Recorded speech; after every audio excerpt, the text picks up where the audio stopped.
성도님들 안녕하십니까? 세문안 성경 일독이 이제 모세 5경 중에 창세기, 출애굽기, 레위기, 민수기를 거쳐서 이제 신명기에 대해서 살펴보는 시간이 되었습니다. 신명기 하면 무엇이 생각이 나십니까?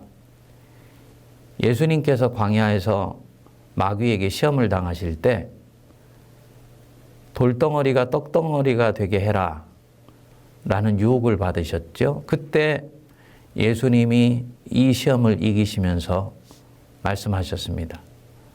사람이 떡으로만 사는 것이 아니고 하나님의 입으로 나오는 말씀으로 사는 것이라. 바로 신명기 말씀을 가지고 이 시험을 물리치셨습니다.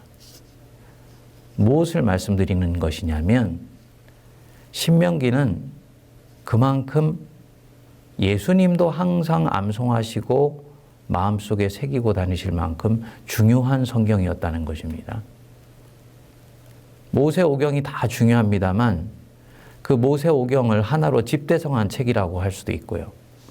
또 모세 오경 이후에 펼쳐지는 역사서, 시가서, 예언서 전체의 입구이자 체계요, 골간이요, 뿌리가 되는 것이 바로 이 신명기라고 말씀을 드릴 수가 있습니다. 그래서 구약신학의 토대고 유대교의 뿌리가 되는 것이며 또 동시에 구약신학뿐만 아니라 기독교 신앙의 전체 골간을 이루면서 기독교 신앙인들의 삶의 체계를 형성해 주는 책이 바로 이 신명기입니다. 이후에 펼쳐지는 역사서가 이 신명기 신앙이 어떻게 역사 안에서 구체적으로 펼쳐졌는지를 보여주는 책이라고 볼 수 있습니다. 그래서 하나님의 말씀에 순종하면서 가나안 땅에서 살면 너희들이 그 땅에서 생육하고 번성할 것이며 또 너희가 하나님의 말씀을 지켜 행하지 않으면 너희들이 결국은 저주를 받게 되어서 그 땅이 너희를 토해낼 것이다. 신명기 신학에 나오는 축복과 저주의 선언인데 이것이 실질적으로 역사 안에서 어떻게 펼쳐졌는지를 보여주는 것이 바로 이 구약 성경에 나오는 역사서입니다. 신명기 신앙의 토대로 해서 진행되는 책이 역사였다라는 것을 말하는 것이죠. 또 엘리야나 아모스나 호세아 같은 이 선지자들이 항상 신명기의 가르침을 상기하면서 예언을 펼쳐나가게 되었습니다. 이스라엘에 있었던 국가의 관리는 신명기 진리를 반복해서 외치면서 위기 속에서 국가를 갱신하려고 하고 또 사회를 갱신하려고 했었습니다. 요시아나 느헤미야의 종교개혁은 바로 이 신명기를 토대로 한 것이었습니다. 나아가서 신약시대 때 아까 예수님이 광야에서 사단의 시험을 물리치실 때뿐만 아니고 초대교회 때도 이 신명기는 아주 빈번하게 인용이 되었습니다. 그만큼 유대교뿐만 아니라 기독교 신앙의 골간이고 그리고 뿌리를 형성하는 책이라고 볼 수 있는 그런 책이 바로 이 신명기입니다. 이 신명기의 배경을 한번 살펴보겠습니다. 이스라엘 백성들이 이제 광야 40년간의 그 방황을 마치고 마침내 약속의 땅 가나안 땅이 있는 그 지역 동편, 요단강 동편에 있는 모압 평지에 다다르게 되었습니다. 광야 1세대는 출애굽하여서 시내산에서 하나님의 계명을 받았지만 그 계명을 결국은 광야 40년의 방황 속에서 지키지 못하고 하나님을 신뢰하지 못하여서 1세대 모두가 광야에서 쓰러지게 됩니다. 그렇지만 하나님의 약속은 그 다음 세대인 2세대에게 계속 이어지게 되어서 마침내 이 2세대가 40년의 광야를 돌파하고 모압 평지에 다다르게 된 것입니다. 이제 이 2세대는 요단강 건너서 약속의 땅 가나안 땅으로 마침내 들어가게 되기 바로 그 직전인 것이죠. 바로 그때 자신은 그 땅에 들어가지 못하지만 하나님의 백성들이 가나안 땅에 들어가면 어떻게 살아야 되는지, 어떤 계명을 지켜야 되는 것인지, 하나님 백성이 지켜야 되는 삶의 방식과 가치가 어떤 것인지를 얘기해 준 것이 바로 이 신명기입니다. 모세가 설교 형식으로 말한 하나님의 계명입니다. 그러니까 시내산에서 받은 계명이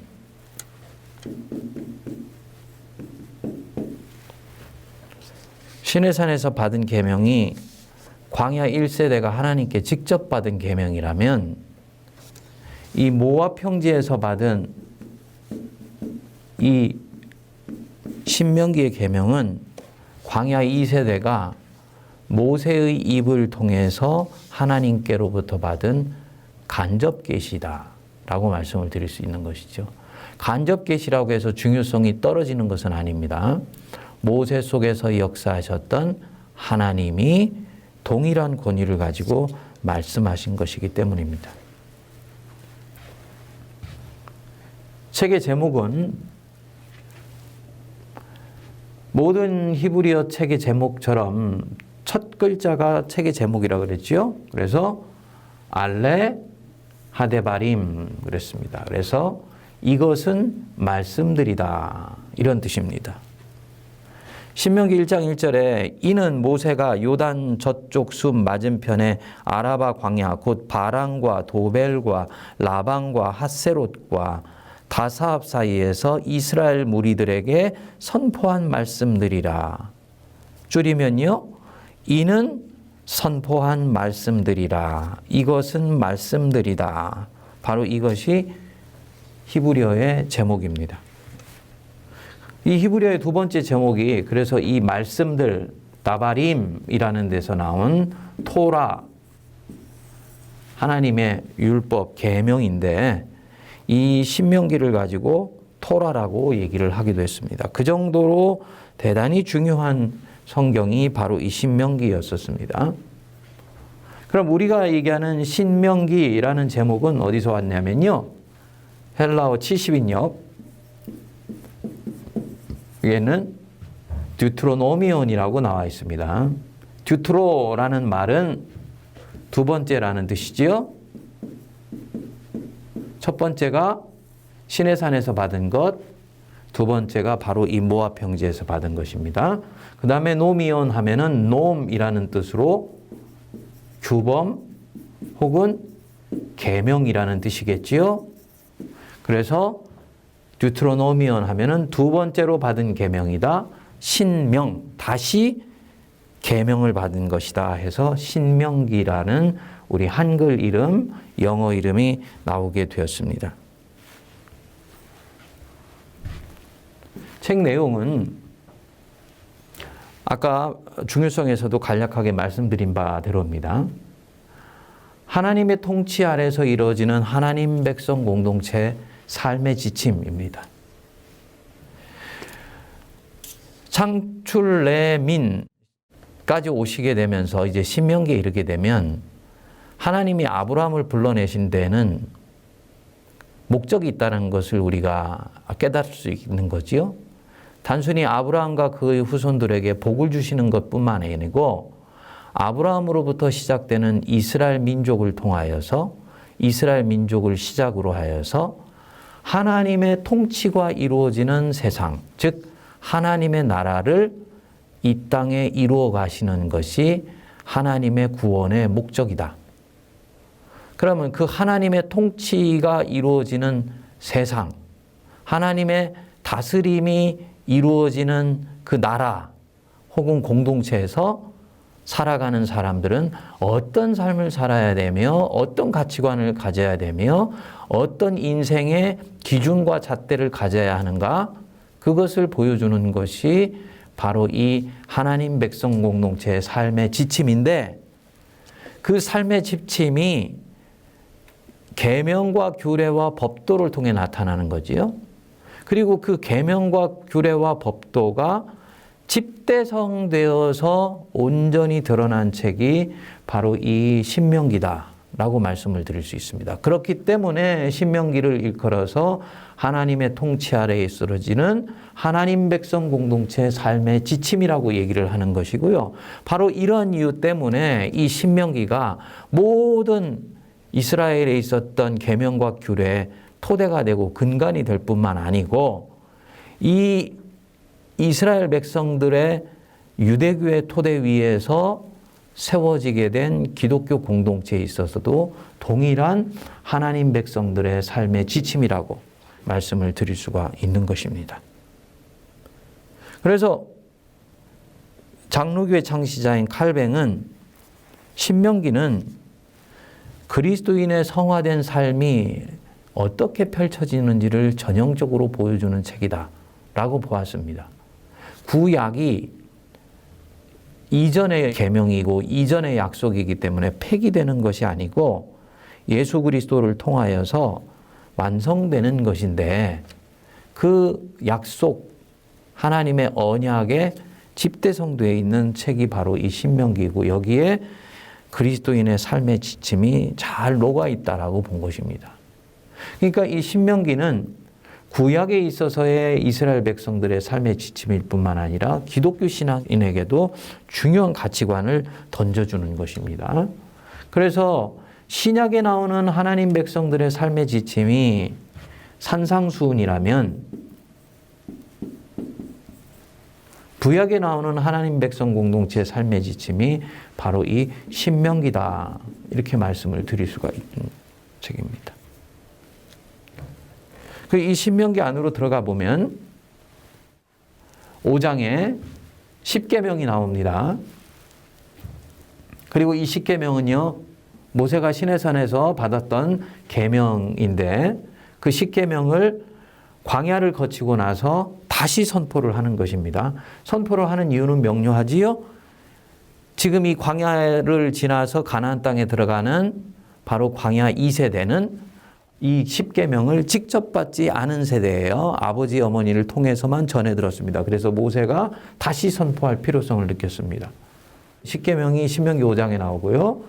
그 다음에 중요한 신학적으로 대단히 중요한 쉐마가 나옵니다. 쉐마. 우리 성도님들도 들어오셨을 것입니다. 쉐마 이스라엘, 들으라 이스라엘아 이런 뜻입니다. 신명기 6장 4절 5절이지요.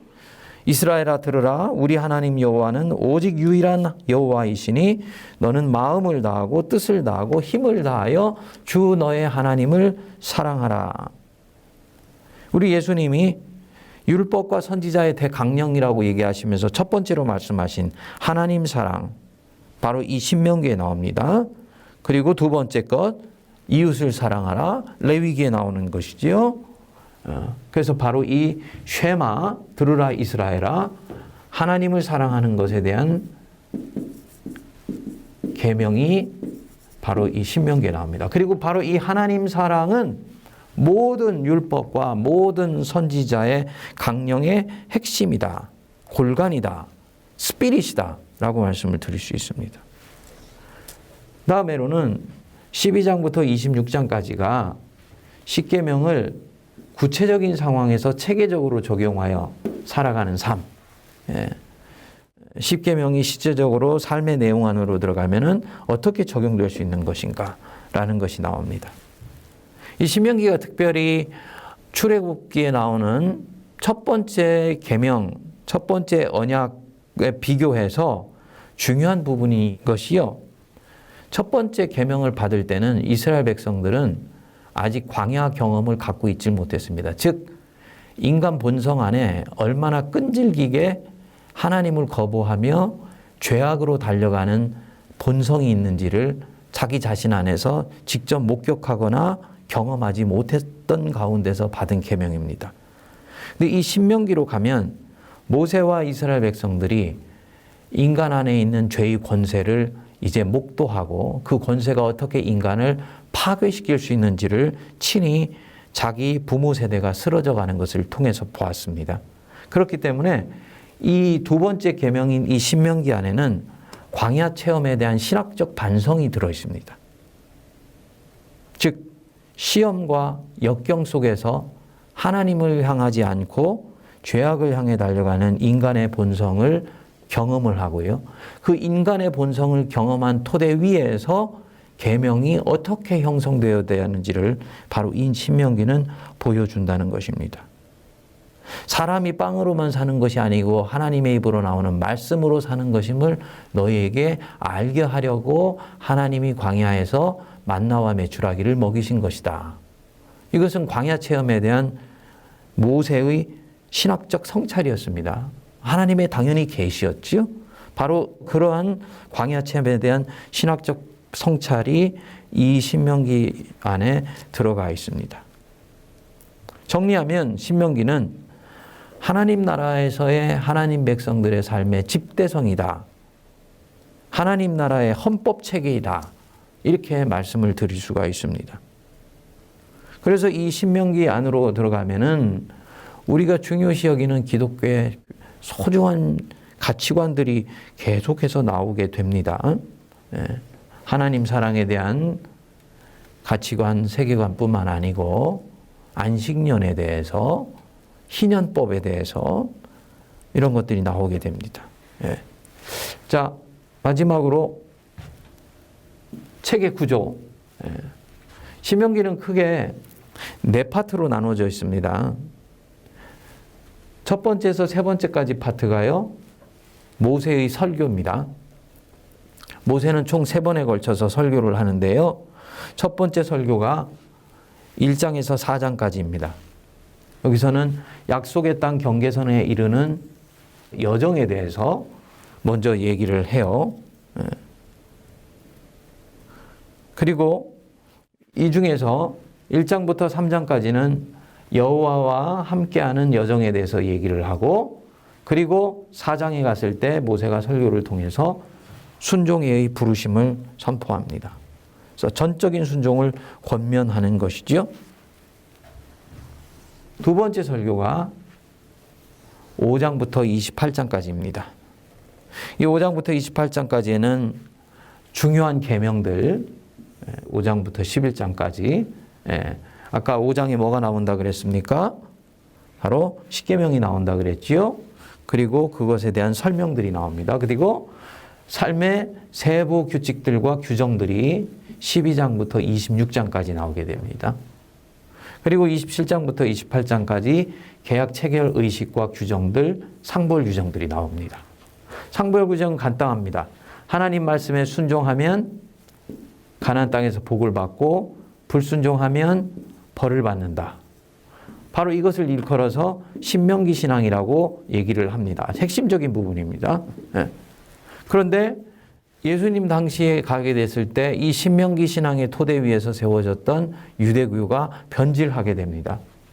순종하면 복을 받고 불순종하면 벌을 받는다고 하니까 세상 속에서 복 받고 살고 있다.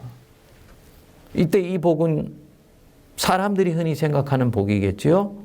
물질의 부를 축적했다든지, 자녀가 형통하게 되었다든지, 건강의 복을 누리고 있다든지, 이런 것을 바라보니 아, 우리가 하나님 말씀에 순종하고 있기 때문에 이런 복을 주신 것이구나 라고 하면서 현세적인 복과 하나님 앞에서 자기들의 인생이 받아들여진 것을 동일시하는 경향이 생기게 되었습니다. 벌을 받고 있다. 건강에 문제가 생겼다든지 무엇인가 삶의 질곡이 있다든지 그럴 때 그런 사람들을 또 보면서 아, 저 사람들은 하나님 앞에 불순종하기 때문에 저런 어려운 일이 생기게 된 것이구나 라고 신명기 신앙을 뒤틀어버리는, 왜곡시키는 일들이 생기게 되었습니다. 예수님이 많은 부분들을 이 부분 때문에 씨름을 하셨어야 되셨어요. 그래서 결국은 예수님은 팔복을 선언하시면서 소위 신명기 신앙에서 벌이라고 생각을 했던 가난한 것, 애통해하는 것, 이런 것들이 오히려 하나님 나라에 있어서의 복이다라는 신명기 신앙을 새롭게 비추어 보여주시는 그런 작업들도 하시게 됩니다. 세 번째 설교는요, 29장부터 32장까지 모압에서의 계약을 맺는 것입니다. 두 번째 계약이라고 얘기를 하는 것이죠. 첫 번째 계약은 광야 1세대가 시내산에서 맺었지요. 두 번째 계약은 광야 2세대가 바로 이 모압 평지에서 하나님과 계약을 맺는 것입니다. 어떤 계약입니까? 여호와 하나님은 주님이 되셔서 이스라엘 백성들을 이끌어가 주시고, 또 이스라엘 백성들은 하나님 백성이 되어서 하나님에게 순종하며 그의 계명을 지켜 따르고, 그래서 하나님은 이끌어 주시며 이스라엘은 순종하고, 순종하는 이스라엘 보면서 하나님은 복을 내려주시고 은총을 내려주시고 하는 쌍방간의 계약이 형성이 되게 되는 거죠. 그리고 하나님은 이 속에서 이스라엘로부터 시작하여서 하나님만을 주님으로 섬기는 하나님의 나라를 계속 꿈꾸시면서 전진해 나가시고 있는 것이죠. 바로 그것의 토대가 되는 이스라엘 백성과의 두 번째 계약이 바로 이 신명기에서 이루어지게 되는 것입니다. 예. 그리고 이제 마지막으로 33장, 34장이 모세의 죽음에 대한 부분입니다. 저자를 말씀드리진 않았습니다. 왜냐? 신명기 32장까지는 당연히 모세가 쓴 거지요.